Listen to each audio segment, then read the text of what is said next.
Hello friends, അസ്സലാമു അലൈക്കും. പുതിയൊരു വീഡിയോയിലേക്ക് എല്ലാവർക്കും സ്വാഗതം.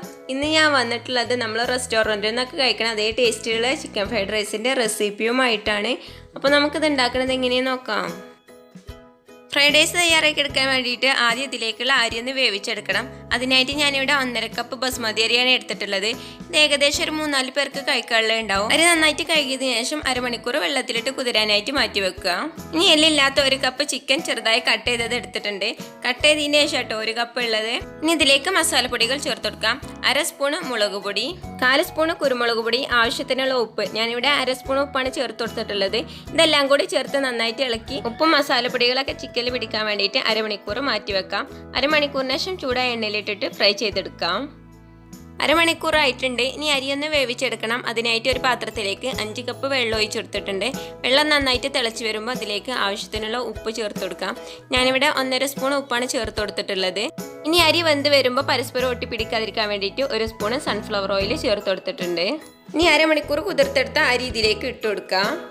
അരി ചേർത്ത് കൊടുത്തതിന് ശേഷം നന്നായിട്ട് തന്നെ ഇളക്കി കൊടുത്ത് ഹൈ ഫ്ലെയിമിൽ ഇട്ടിട്ടൊന്ന് വേവിച്ചെടുക്കാം. ഹൈ ഫ്ലെയിമിൽ ഇട്ടിട്ട് വേണം അരി വേവിച്ചെടുക്കാൻ. അരി നന്നായിട്ട് തന്നെ തിളച്ച് വരാൻ തുടങ്ങിയിട്ടുണ്ട്. ഇത് പെട്ടെന്ന് തന്നെ വെന്ത് കിട്ടും. ഒരു 85-90% വെന്ത് കിട്ടിയാൽ മതി. മുഴുവനായിട്ടും വേവണ്ട. മുഴുവനായിട്ടും വേവിച്ചെടുത്താൽ ഫ്രൈഡ് റൈസ് തയ്യാറാക്കുമ്പോൾ ചോറ് പൊടിഞ്ഞു പോകും. അതിൻ്റെ പേരിലാണ് ഇങ്ങനെ വേവിക്കുന്നത്. അപ്പോൾ ഒരു 85% വെന്ത് വന്നിട്ടുണ്ട്. ഇത് വെള്ളത്തിൽ നിന്ന് പെട്ടെന്ന് തന്നെ ഊറ്റിയെടുക്കാം. ഇനി ചോറ് തണുക്കാനായിട്ട് ഒരു പ്ലേറ്റിലേക്ക് മാറ്റിയിട്ടുണ്ട്. ഇനി ഇതിലേക്കുള്ള മുട്ടയൊന്ന് ചിക്കിയെടുക്കണം. അതിനായിട്ട് ഒരു പാനിലേക്ക് കുറച്ച് എണ്ണ ഒഴിച്ചെടുത്തിട്ടുണ്ട്. എണ്ണ നല്ലോണം ചൂടായി വരുമ്പോൾ 4 മുട്ട പൊട്ടിച്ച് ഒഴിച്ചു കൊടുക്കാം.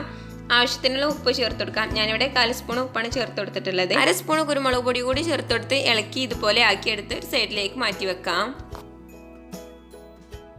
ഇനി ഒരു പാത്രത്തിലേക്ക് 4 സ്പൂൺ സൺഫ്ലവർ ഓയിൽ ഒഴിച്ചെടുത്തിട്ടുണ്ട്. ഹൈ ഫ്ലെയിമിലിട്ട് എണ്ണ ചൂടായതിനു ശേഷം ഇതിലേക്ക് 1.5 സ്പൂൺ വെളുത്തുള്ളി ഇഞ്ചി പേസ്റ്റ് ചേർത്തെടുത്ത് ഇളക്കി കൊടുക്കുക. ഇത് ചെറുതായിട്ടൊന്ന് ചൂടായി കഴിഞ്ഞാൽ ഇതിലേക്ക് 1/2 കപ്പ് ചെറുതായി അരിഞ്ഞ സവാള ചേർത്തെടുത്ത് ഇളക്കി കൊടുക്കുക.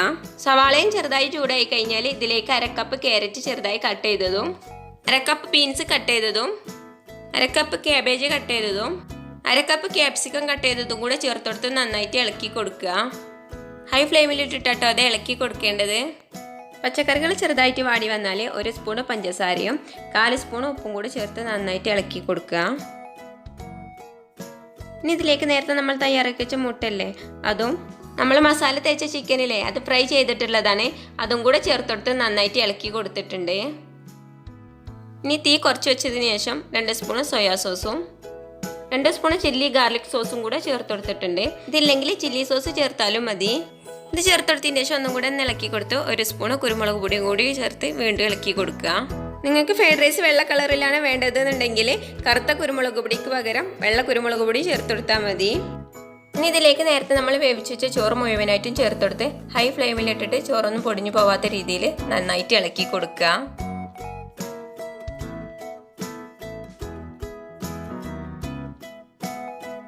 നന്നായിട്ട് ഇളക്കി കൊടുത്തതിന് ശേഷം 1/2 കപ്പ് സ്പ്രിംഗ് ഓനിയൻ ചെറുതായി കട്ട് ചെയ്തതും കൂടെ ചേർത്തെടുത്ത് വീണ്ടും ഇളക്കി കൊടുക്കുക. അപ്പോൾ വളരെ പെട്ടെന്ന് തയ്യാറാക്കി എടുക്കാൻ പറ്റുന്ന നല്ല ടേസ്റ്റി ആയിട്ടുള്ള ചിക്കൻ ഫ്രൈഡ് റൈസ് ഇവിടെ റെഡി ആയിട്ടുണ്ട്. നിങ്ങളെല്ലാവരും ഫ്രൈഡ് റൈസ് ഉണ്ടാക്കുമ്പോൾ ഇതുപോലെ ഒന്ന് ഉണ്ടാക്കി നോക്കിയിട്ട് അഭിപ്രായങ്ങൾ കമൻറ്റ് ബോക്സിലൂടെ അറിയിക്കുക. നിങ്ങൾക്ക് എൻ്റെ റെസിപ്പി ഇഷ്ടപ്പെട്ടാൽ സബ്സ്ക്രൈബ് ചെയ്യുക, ലൈക്ക് ചെയ്യുക, നിങ്ങളുടെ ഫ്രണ്ട്സിനും ഫാമിലിക്കും കൂടി ഷെയർ ചെയ്തെടുത്ത് സപ്പോർട്ട് ചെയ്യുക. ഇൻഷാ അല്ലാഹ് അടുത്ത വീഡിയോ ആയിട്ട് വരുന്നത് വരേക്കും അസ്സലാമു അലൈക്കും.